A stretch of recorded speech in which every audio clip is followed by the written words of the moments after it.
Welcome viewers. আমরা জানি পশ্চিমবঙ্গ সরকারের পক্ষ থেকে গত 7ই জুন 2024 একটি বিজ্ঞপ্তি প্রকাশ করে জানানো হয়েছে যে কিনা all state government offices, local bodies, statutory bodies, boards, corporation and undertakings controlled or owned by the state government and educational institution and other offices institution under the control of the government of West Bengal, অর্থাৎ পশ্চিমবঙ্গ সরকারি এবং সরকারি অধীনস্থ সমস্ত বিভাগগুলি including বিদ্যালয়গুলিও এবং যাবতীয় যত দপ্তর বা বিভাগ আছে সমস্তই 12ই জুন 2024 দুটোর পর থেকে বন্ধ থাকবে। এক্সেপ্ট হিসেবে বলা হয়েছে যাদের আর কি বন্ধ থাকবে না সেটি হচ্ছে registrar of assurance Kolkata and collector of stamp revenue. এই দপ্তর বাদে বাকি সমস্ত বিভাগ এবং দপ্তরগুলি কিন্তু বন্ধ থাকবে। কবে না 12ই জুন 2024 দুটোর পর থেকে। তাহলে এখন প্রশ্ন হচ্ছে যদি দুটোর পর থেকে বন্ধ হয় এবং অফিসে দুটোর পর বন্ধ মানে দুটোর পর বেরিয়ে এলাম সেটাও নয়, এবং যাবতীয় কোনো কিছু কাজ বা সমস্ত কিছু বন্ধ করে আসতে ধরুন আরও 15-20 মিনিট বা আধ ঘন্টা লেগে যায়, সেই ক্ষেত্রে আড়াইটা।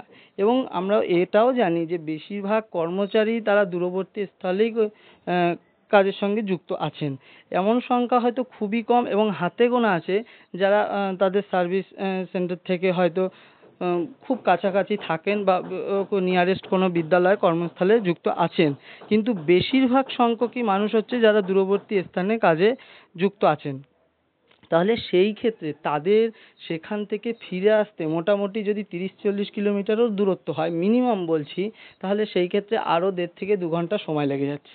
তাহলে এই আড়াইটা আরও 1.5 মানে 3:30-4টে যখন বেজে যাচ্ছে তাকে ফিরে এসে যেই পারপাসে ছুটি, দেখুন কি বলছে, 2 PM on the 12 June 2024 on the occasion of জামাই ষষ্ঠী।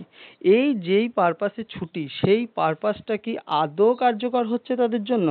এমনটা নয়, কারণ সে যদি 4টের সময় ফিরে এসে তাহলে আর কখন সেই পারপাসটা সেই অকেশনের সঙ্গে সে যুক্ত হবেন?